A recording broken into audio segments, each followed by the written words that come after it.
전국 또 전 세계에서 온 세계 선교 방송을 애청하시는 모든 분들에게 주 예수 그리스도의 은혜와 평강이 있기를 원합니다. 오늘 저는 빌립보서 3장 17절로 21절에 있는 말씀을 가지고 멸망받을 믿음이라는 제목으로 말씀을 전할 것입니다. 오늘 사도 바울이 본문에서 뭐라고 말씀하냐면은 빌립보 교회 안에 십자가의 원수들이 있다는 것입니다. 얼마나 깜짝 놀랄 일입니까?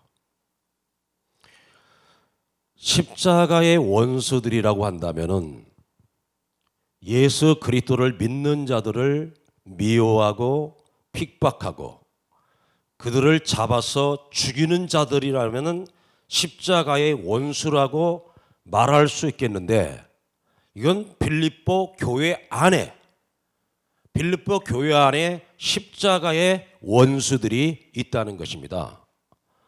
그렇기 때문에 사도 바울은 결론적으로 그들의 결국은 뭐냐? 저들의 마침은 본문에 뭐라고 말씀했습니까? 멸망이라고 말씀하고 있습니다. 빌립보 교회 안에 있는 교인들에게 하는 말씀입니다. 세상 사람들에게, 예수 믿고 핍박하고 죽이고 하는 사람들에게 하는 말이 아니라 빌립보 교회 안에 십자가의 원수들이 있습니다. 근데 저들의 결국은 어떻게 될 것이냐? 멸망받고 말아야 된다는 것입니다. 얼마나 놀라운 일입니까? 교회에 왔는데, 교회까지 와서 멸망을 받는다니 어떻게 이런 일이 있을 수가 있겠습니까? 저는요, 예수님을 믿고 나서 이 세상에서 가장 불쌍한 사람이 누굴까를 생각해 보았습니다. 이랬을 때 이 세상에서 물질적으로, 경제적으로 아주 가난하게 살면서 또 말할 수 없는 이 질병에 걸려가지고 마음껏 치료를 받을래야 돈이 없으니까 치료도 받지 못하고 병원도 가지 못하고 그러면서 고통당하는 자들, 또는 아프리카에서 물이 없어 먹을 양식이 없어 금지로 죽어가는 그 어린 아이들, 그쪽에 있는 사람들, 이러한 사람들이 불쌍한 사람들이라고 생각했습니다. 그런데 그런다 할지라도, 아무리 가난하고 질병의 고통 속에 산다 할지라도 그 사람이 예수를 믿는다면은 그 사람은 결코 불행한 사람은 아닙니다. 행복한 사람입니다. 예수 한번 모시고 계시면은 이 땅에 모든 것 없어도 예수님만 모시고 있다면은 그분은 행복한 사람입니다.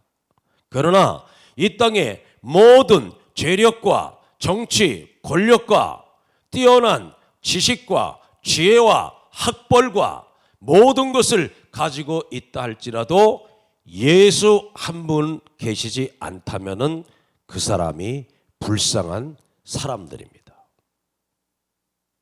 가난하고 병들었기 때문에 불행한 것이 아니라, 가난하고 병들어 있어도 예수를 그 마음의 중심 속에 모시고 있다면은 그 사람은 진정 행복한 사람입니다.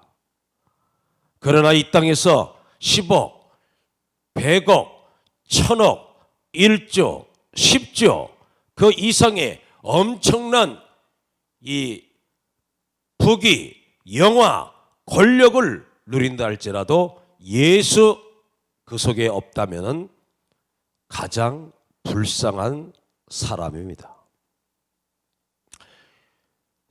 제가 이 문제를 놓고 더 깊이 하나님 앞에 묵상하며 기도를 했습니다. 근데 진짜로 가장 불쌍한 사람이 누구냐? 교회까지 나왔습니다. 주일을 성수합니다. 11조를 드립니다. 감사의 물도 드립니다. 그런데 하나님을 만나지 못해요. 성령으로 거듭난 믿음을 갖지 못하고 그저 종교인으로서 왔다 갔다 하는 사람, 이러한 사람들은 불쌍한 사람들 중에서 가장 불쌍한 사람이라고 제가 기도하면서 묵상을 해보았습니다. 그런데 제가 오늘 빌립보서 3장에 보니까 빌립보 교회 안에 이러한 사람들이 있다는 거예요. 저들은 십자가의 원수들이고 저들의 마침, 저들의 결국은 멸망을 당할 수밖에 없습니다. 그래서 사도 바울은 눈물로서, 그 전에도 눈물로서 그들에게 간곡하게 말씀을 전하고 또는 책망도 하고 회유도 하고 돌이키기를 원했지만은 안 되는 거예요. 그럼 왜 사도 바울은 빌립보 교회 안에 십자가의 원수들이 있고 그들의 마침, 그들의 결국은 멸망이라고 말할까요? 오늘 본문에 그 이유를 말해줍니다. 19절에 보니까 첫 번째 이유는 그들의 마침은 멸망이요 그들의 신은 뭐라고요? 패예요, 패. 저들의 신은 패예요. 교회까지 나왔는데, 빌립보 교회에 나왔는데 저들이 섬기는 신이 예수 그리스도가 아닙니다. 창조주 하나님이 아닙니다. 성령 하나님을 섬기는 것이 아닙니다. 누구를 섬긴다고요? 패예요, 패. 자기 자신만을 섬기고 있다는 것입니다. 교회까지 나와서 예배를 드리고 물질을 드리고 찬송을 드리고 말씀을 들으면서도 여전히 저들은 누구를 섬기고 있느냐? 자기 자신을 섬기고 있는 거예요. 자기 자신, 자기 육체를 섬기고 있는 겁니다. 내 자아를 섬기겠다는 거예요. 내 자신이 신이 되고 말았다는 겁니다. 그렇기 때문에 어떠한 말씀이 주어졌을 때 그 말씀이 자기의 귀에 듣기가 좋으면은 아멘 하는 것이고, 자기의 귀에 거스리고 마음에 들지 않으면은 그 말씀을 듣지를 아니하는 것이죠. 베드로 사도도 성령 충만했고 스데반 집사도 성령 충만했습니다. 사도 베드로가 말씀을 전하였을 때 유대인들이 사도행전 2장 37절에 이렇게 나옵니다. 형제들아, 우리가 어찌할꼬? 말씀에 찔렸어요. 말씀에 찔리니까 우리가 어찌할꼬? 이렇게 나왔을 때 사도 베드로는 말합니다. 너희가 회개하라, 제사함을 받아라, 그래야면 성령을 선물로 받을 것이다. 이 겸손한 유대인들은 사도행전 2장에 나타난 그들은 사도 베드로의 말씀을 듣고 회개하고 제사함을 받고 성령을 받고 하나님의 백성이 되었습니다. 그리고 너무나 구원받는 기쁨이 너무너무나 크기 때문에 사도행전 2장에 보니까 전 재산을 팔아서 다 하나님 앞에 드렸습니다. 그러나 스데반 집사도 성령 충만했습니다. 스데반 집사가 말씀을 전할 때 여기 6장에 나타나는 유대인들의 반응은 어떠합니까? 저들은 스데반 집사가 전하는 말씀을 듣고 말씀에 찔림을 받게 되자 그들은 길을 막고 이를 갈고 돌멩이를 들어서 스데반 집사를 돌로 쳐 죽이고 말았던 것입니다. 오늘 빌립보 교회 안에 이 십자가의 원수들, 왜 십자가의 원수들이라고요? 첫 번째가 뭐다? 저들의 신은 패야, 패. 자기 육체, 자기 자아, 이것만을 섬기고 있다는 거예요. 그렇기 때문에 말씀이 자기의 마음에 들고 귀에 듣기 좋으면은 아멘하고 받아들이고, 말씀이 찔리면은 듣지를 않습니다. 그리고 말씀을 그렇게 전한 자에 대해서 적대 감정을 갖게 되는 것이죠. 전혀 돌이킬 자세가 되어 있지 않습니다. 그렇기 때문에 교회는 나와 있지만은 저들이 섬기는 것은 신은 하나님이나 예수 그리스도나 성령님이 아니라 자기 자아, 자기 육체만을 섬기고 있다는 것입니다. 너무나 안타까운 일이 아닐 수가 없습니다. 두 번째 이유에 대해서 말씀합니다. 그 영광은 그들의 부끄러움에 있다 그랬어요. 이 말은 뭡니까? 저들이 영광스럽게 생각하는 것이 얼마나 부끄러운지 모른다는 거예요.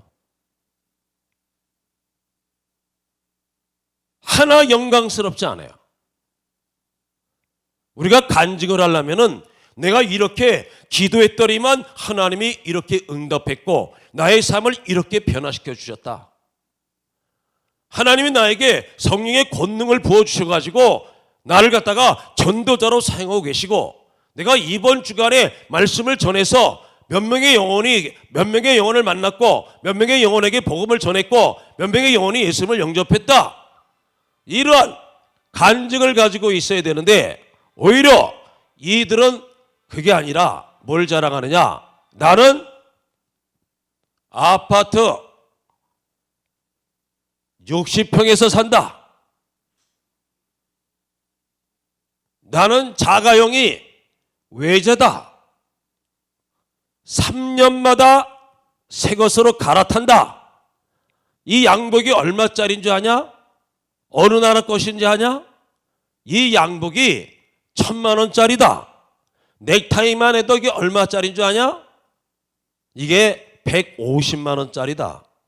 내 구두가 얼마짜리인 줄 아냐? 이런 것들을 예수를 안 믿어도요. 세상에서 양식이 있고 어떤 의식이 깨어있는 사람은요. 내가 돈이 많다. 내가 아파트 70평짜리에서 살고 있다. 좋은 외제 자가용을 타고 있다. 이런 거 자랑하는 것이 부끄러운 줄 압니다. 세상 진리가 없고 예수가 없는 사람들도 그 속에 어떠한 양식이 있고 의식이 있고 지식이 있다면은 그런 것들을 자랑하지 않습니다. 왜? 부끄러운 줄 알고 있거든요. 그런데 교회 안에 있다는 사람들이 예수를 믿는 사람들이 자랑하는 것이 그런 것들을 자랑합니까? 라오디게아 교회처럼 그들은 뜨겁지도 않고 차갑지도 않고 미직지근하면 예수님은 내가 내 입에서 너희를 토하여 내치겠다. 그들은 뭘 자랑합니까? 우리는 부자라 부유하여 부족한 것이 없다. 그러나 예수님 말씀합니다. 너희들이 얼마나 가난하고 궁핍하고 헐벗었고 눈이 멀었고 그런 줄 안약을 사사 내 눈을 떠라. 그리고 네 영적으로 네가 얼마나 가난맥인가, 얼마나 궁핍한 자인가, 영적인 소경이요, 영적인 기머거리요, 영적인 벙어리요, 영적인 안진맹이요, 영적인 문둥병자인지 네 자신을 깨달아야 된다. 그렇지 아니하면은 하나님은 촛대를 엉겨버리겠다고 말씀하고 있습니다. 오늘 이 빌립보 교회 안에 이러한 자들, 저들의 신은 배야, 자기 육체, 자기 자만을 섬기고 저들이 영광스럽게 여기는 것들, 자랑하는 것들, 누리는 것들은 사실은 다 부끄러운 거에 있는데 부끄러운 줄도 모르고 있는 거예요. 부끄러운 줄. 제가 20년 전에 개척을 했어요. 그래서 예배당 안에 방 하나를 만들어 놓고 거기서 우리 제 자녀들이 셋이 있습니다. 큰애가 예일이고 둘째 딸이 예랑이고 셋째가 예솔입니다. 예일이라는 이름은 예일대학 들어가라고 예일이가 아니라 예수님 제1주의로 살아라. 예일이에요. 딸 예랑이 너는 예수님만을 사랑하고 예수님만을 자랑하라. 그 랑자를 따서 예랑이에요. 우리 막내 아들 예솔이, 너는 예수님의 사랑의 향기를 솔솔 풍기며 살아라. 그래서 예솔이에요. 저는 23살 나이에 40년 전에 하나님을 만났지만 하나님에 대한 사랑이 너무나 깊어서 저는 그때 당시에 아주 뜨겁게 목숨 걸고 사랑했던, 애로적인 사랑을 했던 제 애인이 있었습니다. 예수 만나고 나서 다 끊어버리고 예수 그리스도 한 분만으로 저는 만족합니다. 예수님과 결혼했습니다. 앞으로도 저는 홀로서 예수 신랑 삼아 살다가 주님의 나라 가기를 원합니다. 그러면서 23살에 하나님 만나서 37세까지 그렇게 살아왔습니다. 그런데 우리 담임 목사님께서 30 중반 되니까 저를 재촉하기 시작해요. 결혼하지 않으면은 부목사 자리를 줄 수가 없다. 빨리 결혼하라. 왜 그렇습니까, 목사님? 교회 일은 주로 여성을 중심으로 이루어지기 때문에 목사님들이 결혼을 했어도 잘못하면은 칠계를 범하고 또 유혹에 넘어가기도 하는데 구설수에 오르기도 하고, 너가 키가 작으냐? 인물이 없냐? 은사가 없냐? 소문 듣자니까 야 우리 교회에서 너 좋아한다는 여자 집사들 많이 있다 그러더라. 아니 목사님, 제가 23살 그 혈기왕성한 23살 때 하나님을 만나서 30 중반까지 달려온 사람인데 뭘 걱정하십니까? 그거는 네 생각이고 네 믿음이고 결혼하지 않으면 잘라버리겠다. 2년간을 더 버티다가 저는 7이 되니까 정말 자르려고 그랬어요. 그래가지고서는 알았습니다. 그러면은 내가 서원을 했는데 하나님 앞에 하나님 나라 갔을 때 목사님이 책임질 것입니까? 책임지겠대요. 알았습니다. 그래가지고 제가 늦게 장가를 간 거예요. 근데 하나님의 은혜로다가 아주 좋고 신랑을 신부감을 만났죠. 만나가지고 연년생으로 3년년생 연년생은 힘들 겁니다. 우리 다 1년생 1년 예일이, 그 다음 95년도에 예일이, 그 다음 96년도에 예랑이, 97년도에 예솔이 이렇게 났어. 연년생으로. 그때 우리 그렇게 났거든요. 네. 그러면서 우리 자녀들에게 제가 원하는 건 뭐냐? 이름도 자기의 성경적인 이름을 좀 지어줄까? 다니엘, 다윗, 아니면 모세 해줄까 봐 하다가 얘들이 성경 과정 속에서 좀 힘들 것 같아요.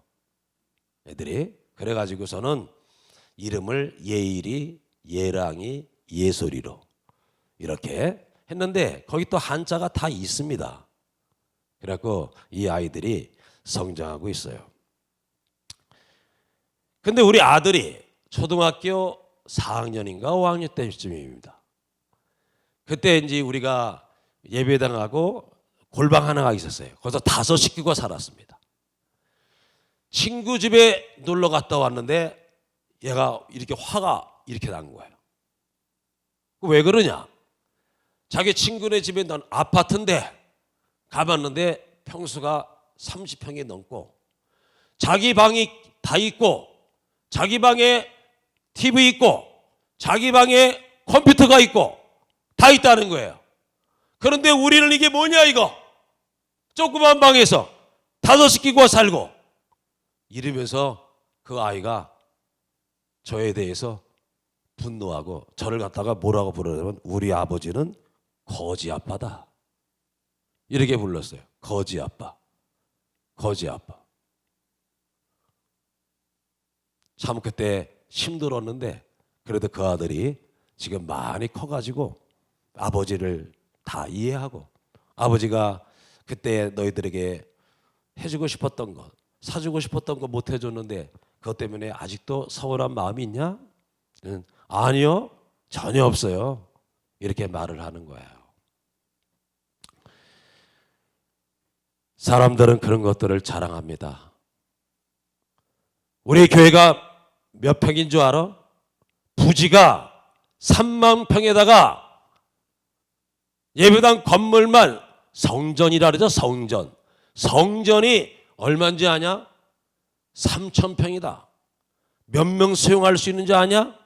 2만 명, 3만 명, 중성전, 소성전까지 다 합하면 5만 명도 수용할 수 있는 시설이다.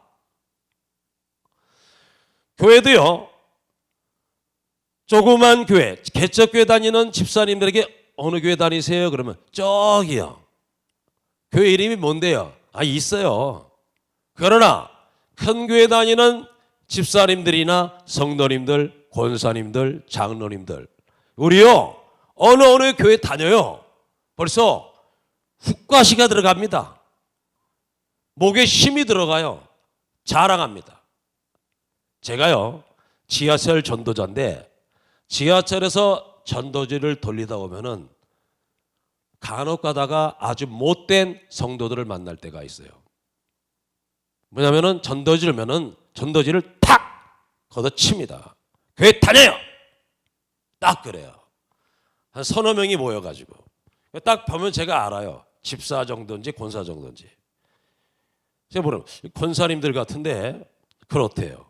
어느 교회 다니십니까? 자랑스럽게 큰 교회 다닌다고 자랑을 합니다. 권사님들, 큰 교회 다닌다고 큰 믿음 있는 줄 알아? 작은 교회 다닌다고 작은 믿음을 가진 줄 알아? 큰 교회, 작은 교회가 아니야. 가치관의 변화가 없기 때문에 그런 말들을 하는 거예요. 믿음은 하나님과 나와의 1대1의 관계예요. 권사님들이 믿음이 온전히 섰다면은 우리 같은 전도자를 보게 되면은 신앙교육을 제대로 받은 목사님에게 신앙교육을 제대로 받았다면은 참 수고가 많으십니다. 저희들이 해야 될 일인데 목사님이 친히 나서서 너무나 수고 많습니다. 이렇게 위로의 말을 해주는 사람들도 있고 또 간혹 가다가 음료수라도 점심이라도 양복이라도 사용하시죠. 그런 곳에 하면서 돈을 5만 원, 10만 원, 때로는 100만 원 이상씩도 주고 가는 분들이 있어요. 권사님, 이 전도지 한 장 주는데 하나님이 기록된 말씀 아니에요. 같은 하나님의 자녀 아니야. 그럼 이거를 공손하게 받아주면 감사합니다 하면은 궁중심리가 있어가지고요 옆에 사람들도 저절로 받아. 그런데 같은 하나님을 믿는 백성끼리 마치 내가 무슨 더러운 것을 주듯이 그를 탁 쳐버리고 교회 다녀요. 다른 사람 주세요. 그런 다른 사람도 안 받아. 어디서 배워먹은 버르장머리야? 담임 목사 이름 대. 에? 제가 혼쭐을 냅니다. 이런 자들이 다 뭐냐? 저들의 신은 배고 저들이 영광스럽게 자랑하는 것은 다 뭐다? 부끄러운 것들인데 부끄러운 줄 모르는 거예요. 세상 사람들 그런 걸 자랑하지 않아요. 의식이 깨어있는 의식을 갖고 양식과 지성인들은 그런 것들을 자랑하지 않아요. 그런데 예수를 믿은 하나님의 백성들이 나 요번에 50평에서 70평으로 이전해서 에크스 타다가 요번에는 또 외제차로다가 바깥 탔어. 이런 것들만 자랑합니다. 하나님이 기뻐하는 것들을 자랑할 것이 없어요. 세상 사람들이 자랑할 것만 자랑합니다. 하나님은 말씀합니다. 이 세상이나 세상에 있는 것들을 사랑하지 말라. 이 세상에 있는 것은 육신의 정력, 안목의 정력, 이 세상 자랑이라 그랬습니다. 너희가 나를 따르려거든 자기를 부인하고 자기 십자가를 지고 나를 따라야 될 것이라고 말씀을 했습니다. 그런데 그러한 말씀에 대해서는 전혀 관심이 없습니다. 저들의 신은 배요. 저들이 자랑스럽게 영광스럽게 여기는 것들은 다 부끄러운 것들이 있어요. 라오디아 교회들처럼 똑같다는 것입니다. 목사들도 그렇고 목사들의 가치관이 변화되지 못하다 보니까 그 밑에 양들도 똑같은 것입니다. 고린도서 5장 17절에 누구든지 그리스도 안에 있으면 새로운 피조물이라 이전 것은 지나갔으니 보라 새 것이 되었도다. 우리가 신분적으로 변화가 왔죠. 너희가 전에는 어둠이더니 이제는 빛의 자녀라. 너희들이 전에는 마귀의 종노릇했지만은 이제 하나님의 거룩한 백성, 택한 족속, 왕같은 제사장, 거룩한 나라가 되었습니다. 신분의 변화와 함께 따라와야 될 게 뭡니까? 반드시 가치관의 변화가 나타나야 됩니다. 찬양 중에도 그런 찬양이 있지 않습니까? 이전에 좋던 것 이제는 값없다. 예수 믿기 전에 그렇게 좋았던 것이 예수 믿고 나서는 싫어지고 미워지고 멀리 할 줄 알아야 됩니다. 진정한 가치관의 변화가 나타나야 됩니다. 그래야 그 속에 하나님의 성령이 거하시고 있다고 믿을 수가 있는 것이지, 큰 교회 다닌다고 권사고 장로고 몇 대째 신앙을 가지고 있다고 해서 정말 그 속에 큰 믿음이 있는가? 그렇지 못하다는 것이 문제인 것입니다. 세 번째는 뭐냐? 땅의 일을 생각하는 자를. 땅의 일. 이 땅에서 이 세상에서 얼마큼 돈 많이 벌 것이냐, 얼마큼 출세할 것이냐, 얼마나 큰 권력을 가질 것이냐, 얼마나 많은 땅을 살 것이냐, 얼마큼 큰 아파트에서 살 것이며, 얼마나 좋은 자동차를 굴리며 어떠한 옷을 입고 얼마나 많은 곳에 여행을 다닐 것이냐, 어떻게 하면 성공하고 출세할 것이냐, 이 번영주의 신학, 이것이 복음을 싸구려로 만들고 말았습니다. 예수님의 길을 예비한 세례 요한도 침례 요한도 첫 번째 외침의 말씀이 뭡니까? 회개하라! 천국이 가까이 왔느니라. 예수님도 공생에 들어와서 첫 번째 외침 말씀이 회개하라! 천국이 가까이 왔느니라. 너희가 나를 따르려거든 자기를 부인하고 자기 십자가를 지고 나를 따르야 될 것을 대하여 예수님은 말씀을 드렸습니다. 근데 지금은 복음이 싸구려가 돼가지고 교회 나와라, 예수 믿으라, 11조 생활해라, 11조 3년 해갖고 집 못 사면은 당신은 예수 제대로 믿는 게 아니야. 모든 가치관을 어디에 두고 있느냐? 이 세상의 것, 땅의 것, 돈의 것에만 두고 있는 거예요. 그래서 디모데후서 3장 1절에서 5절에 보면은 때가 되면, 말세 때가 되면 고통하는 때가 이른다 그랬죠. 그럼 뭐냐? 세 가지 사랑이에요. 자기 사랑, 돈 사랑, 쾌락 사랑. 쾌락 사랑하는 것을 하나님 사랑하는 것보다 더 사랑해요.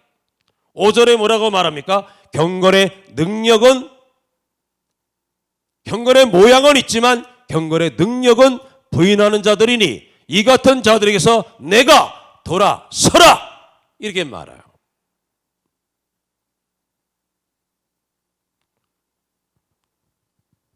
성가대 속에 성가대 가운 입고 앉아있는 모습을 보십시오. 아주 하늘에서 내려온 천사들 같은 모양 아닙니까? 찬양과 경배 때 보십시오. 두 손을 들고 찬양을 하면서 울고 불며 눈물 콧물을 흘리면서 은혜는 다 받는 것 같고 하나님 사랑하는 것은 혼자 다 사랑하는 것 같은데 세상을 향해서 나가면은 교회 안에서만 경건의 모양만 있어 보였지 세상 속에서 예수의 능력, 믿음의 능력을 나타내지 못하는 거예요. 너희는 세상의 빛이고 너희는 세상의 소금이고 너희는 예수 그리스도의 향기와 예수 그리스도의 편지라고 이렇게 말씀해 주셨는데 교회 안에서만이 예수 믿는 것 같으지 세상 가운데서는 전혀 예수 향기, 예수의 능력을 나타내지 못하고 살아가는 것이 오늘날의 그리스도인들의 모습입니다. 지금 코로나19로 인하여서 한국교회가 상당히 어려움을 겪고 있지 않습니까? 그래서 많은 교인들이 지금 교회를 떠나가고 있습니다. 그러니까 중개운 교회들이 안 되겠으니까 그럼 우리 교회도 예배를 드려야 되겠다. 그런데 이미 어떤 교회에서는 30% 이상이 교회를 안 나온답니다. 그리고 신앙의 질이 아주 현격히 떨어지고 말았다는 거예요. 코로나19는 하나님이 우리에게 허락하신 것은 바로 뭘 말하느냐? 세상 종말의 때와 예수님 재림의 때가 가까이 왔으니 정신 차려라, 근신하라, 깨어라, 마귀를 대적하라, 하나님의 전신갑주로 무장하라, 그리고 하늘의 것들을 사모하라. 그러나 회개하지 않아요. 깨닫지를 못해요. 영적 지도자들부터 회개됩니다. 그래야 성도들도 회개할 것이며 그리고 나야 문재인 대통령도 회개하고 장관들과 위정자들이 회개하고 돌아오는 역사가 나타나게 될 줄로 믿습니다. 사도 바울은 이렇게 말합니다. 20절. 그러나 우리의 시민권은 하늘에 있다. 우리의 시민권은 대한민국 시민권이 아니에요. 미국의 시민권이 있는 게 아니에요. 우리의 고향은 전라도, 제주도, 강원도, 경산도, 인천이 아니에요. 우리의 본향은 저 하나님의 나라가 우리의 본향인 줄로 믿습니다. 골로새서에서 말씀했듯이 너희는 예수 그리스도를 믿고 하나님의 백성이 되었다면 위의 것을 찾고 땅의 것을 버리라고 했습니다. 땅의 것을. 그런데 빌립보 교회 안에는 저들의 섬기는 신은 하나님이 아니에요. 예수도 아니고 성령도 아니고 자기 배, 자기 육신, 자기 자아만을 섬기고 있습니다. 두 번째, 그러다 보니까 저들이 영광스럽게 자랑하는 것들은 다 부끄러움에 있는 겁니다. 세 번째는 뭐다? 저들은 땅의 일에만 관심이 있어요. 이 땅에 가서 어떻게 잘 먹고 잘 살 것이냐, 어떻게 성공할 것이냐, 위의 것을 생각해야 돼. 우리가 어떻게 해야 하나님을 기쁘시게 해드릴 것이냐, 어떻게 해야 아버지의 마음을 알아서 우리가 복음을 전파해서 이 마지막 때에 죽어가는 많은 영혼을 건져서 주님 앞으로 인도할 것이냐, 그러기 위해서 내가 더 능력을 구해야 되겠다, 지혜를 구해야 되겠다. 그래서 무릎을 꿇고 기도하고 금식하며 기도하는 거예요. 왜? 내가 성령의 도구로 쓰임받기 위하여서. 그러기 위해서 우리는 건강도 필요하고 그러기 위해서 영혼 구원을 위해서 물질도 필요한 것입니다. 서당계 3년이면은 풍어를 읊는다고. 교회 3년 다니다 보니까 들은 것은 있어서 모든 동기와 목적은 자기 육신, 자기 자신만을 위해서 땅의 것들만을 추구하면서 말은 살아서 하나님의 영광을 위해서 잘 먹고 잘 살아야 되고 돈도 많이 벌어야 된다. 사람은 속이고 자기 양심도 속일 수 있으나 하나님은 속일 수가 없습니다. 말씀을 마무리하도록 하겠습니다. 오늘 사도 바울은 눈물로서 간절히 빌립보 교인들에게 지금 간청하고 있는 겁니다. 너희들이 왜 십자가의 원수가 되어야 되겠느냐? 예수 안 믿는 자들이 예수 믿는 자들을 욕하고 때리고 가두고 죽일 때 그들이 십자가의 원수가 되어야 되는데 왜 교회까지 와서 십자가의 원수 노릇하느냐? 그 십자가의 원수가 뭐라고요? 세 가지 말을 했습니다. 첫째는 저들의 신은 하나님이 아니라 배배, 자기 육체, 자기 자만을 섬기겠다는 것이죠. 두 번째는 저들이 자랑스럽고 영광스럽게 여기는 것은 다 부끄러운 것이 있습니다. 세 번째는 저들은 하늘의 것들을 찾지 않습니다. 하늘의 소망을 두지 않습니다. 땅의 것들만을 추구하고 있습니다. 그래서 저들의 결국은 뭐라 그랬죠? 멸망이라고 말씀하고 있는 것입니다. 가장 불쌍한 사람들, 가난하고 병든 사람이 가장 불쌍한 사람들이 아니라 교회까지 나왔으면서도 예수를 제대로 만나지 못하여서 땅의 일만을 생각하고 자기 배만 섬기다가 지옥으로 떨어지는 자들, 정말로 안타깝기 그지없는 사람들입니다. 이 방송을 듣는 모든 사람들, 이 말씀을 듣고 깨달으셔서 회개하시고 주님 앞으로 돌아와서 십자가의 원수가 아니라 십자가의 군병들로 살아가시기를 예수 그리스도 이름으로 축원을 드립니다.